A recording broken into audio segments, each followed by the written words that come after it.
Halo Wong, ketemu lagi. Jadi di video kali ini saya ingin memberikan sedikit pengetahuan ya, berbagi lah, bukan memberikan, berbagi. Tentunya teman-teman juga sudah tahu. Nah, di sini saya ingin mereview kembali atau mengingatkan kembali mengenai konstruksi di kapal. Untuk yang tahu silahkan dilihat sebagai hiburan, dan untuk yang belum tahu silahkan dilihat sebagai tambahan ilmu pengetahuan. Jadi kita tahu kapal itu memiliki beberapa konstruksi, antara lain ada konstruksi melintang dan konstruksi memanjang. Nah, di kesempatan kali ini saya ingin memberikan pengetahuan atau menambahkan pengetahuan untuk teman-teman di jenis konstruksi yang memanjang. Ini kebetulan saya lagi ada pekerjaan pembuatan tank table di Oil Bus Asglory 19, masih lanjut Asglory 19 ya. Jadi tongkang ini dibuat di Tiongkok dengan konstruksi memanjang. Seperti yang kita lihat, ini konstruksinya memanjang ya. Jadi nampak di situ ada deck girder, dan spesialnya lagi di sini konstruksinya atau stiffener-stiffenernya itu ada di atas deck. Karena di bawah itu sekatnya menggunakan corrugated, tapi sebenarnya bukan halangan sih, bukan alasan kenapa ini taruh di atas. Terus terang saya sendiri belum tahu perbedaannya yang mendasar itu apa, kenapa ini ditaruh di atas, kenapa tidak seperti biasanya konstruksinya di dalam, di bawah main deck. Ini stiffenernya ada di atas main deck. Oke, kalau itu nanti bab lain, kalau ada informasi saya infokan. Cuma di sini saya mau tunjukkan nama-nama bagian ya. Ini khusus di deck ya. Jadi untuk yang di lambung dan di bottom karena tidak kelihatan, nanti nunggu ada kapal, pembangunan kapal baru saya tunjukkan. Kebetulan ini kelihatan dan nampak jelas di deck. Saya ingin tunjukkan beberapa nama konstruksi di kapal.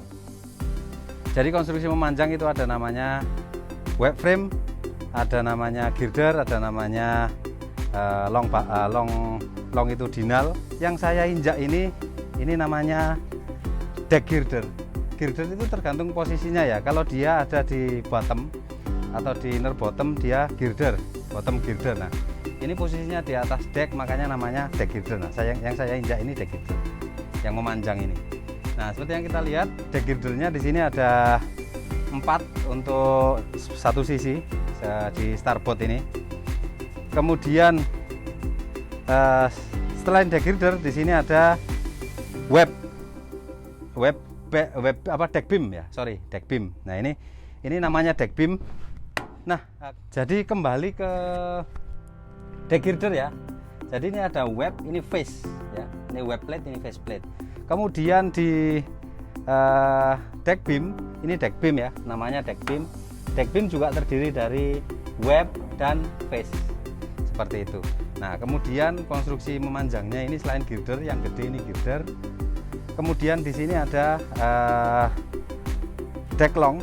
Deck long itu dinal, dan kebetulan deck long itu dinalnya ini dari bulb profil ya, profil bulb namanya. Nah, cuma nggak tahu ejaannya bener atau enggak, yang jelas ini bulb.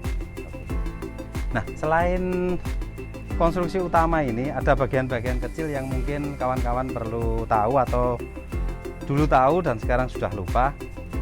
Ini namanya lubang-lubang ini. Jadi di setiap penembusan deck long ini terhadap deck beam itu ada namanya ini scallop. Jadi lubang-lubang ini namanya scallop ya. Nah, fungsinya scallop ini ya itu scallop yang ini untuk karena penembusan deck long ini. Nah, di sini juga ada scallop ya, ini ya. Scallop ini fungsinya untuk itu air, supaya kalau ada hujan atau apa, airnya bisa ngalir lewat scallop ini. Oke. Nah, kemudian di sini yang lebih khusus lagi, di scallop untuk konstruksi ya. Jadi scallop ini kan dilubangi. Sedangkan perhitungan web ini tadi itu berdasarkan modulus.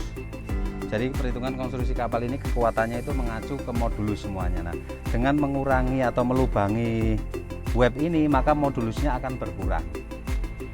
makanya di sini di bagian yang ujung-ujung ya, jadi ujung deck beam ini satunya di sisinya kena center girder, kemudian di sisi satunya kena side girder pertama ya, selain side girder kedua ketiga.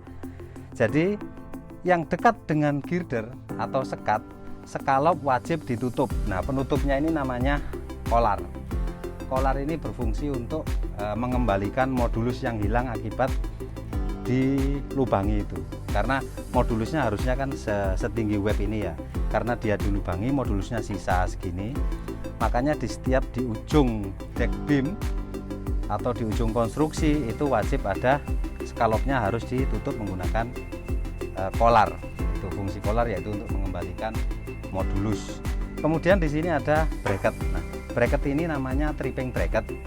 Dia khusus untuk membantu juga karena di sini modulusnya tidak kembali sempurna ya. Meskipun sudah ditutup menggunakan kolar, dia modulusnya tetap berkurang. Makanya di sini dibantu dengan namanya tripping bracket. Oke. Kemudian di girder juga ada scallop. Scallop di girder itu fungsinya untuk pembuat lubang air ya. Itu.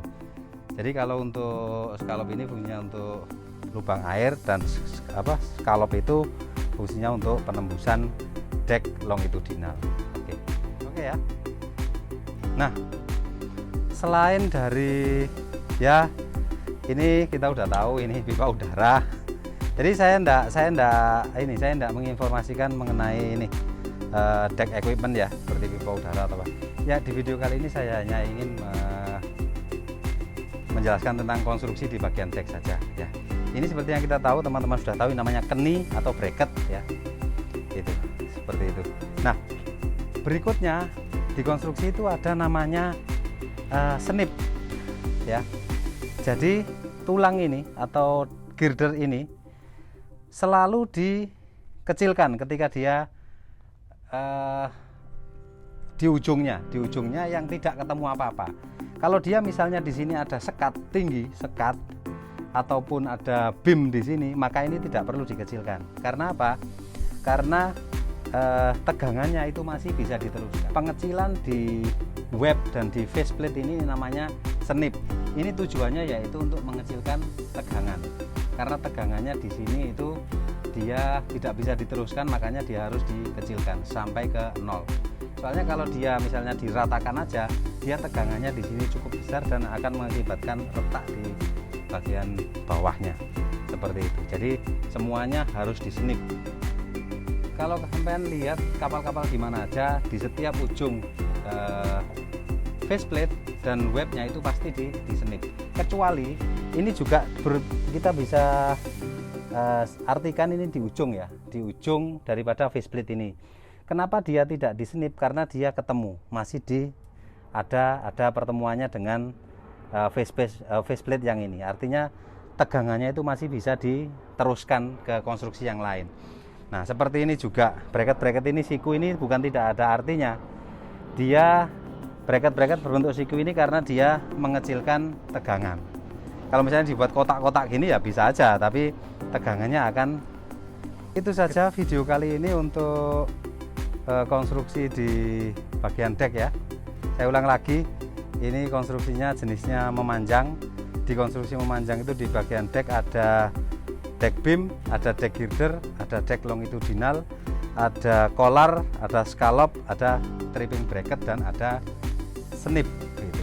Untuk yang lain misalnya ada pertanyaan atau ada konstruksi khusus di deck ini, silakan tulis di kolom komentar. Oke, terima kasih, mudah-mudahan bermanfaat dan paling tidak menghibur lah. Assalamualaikum warahmatullahi wabarakatuh.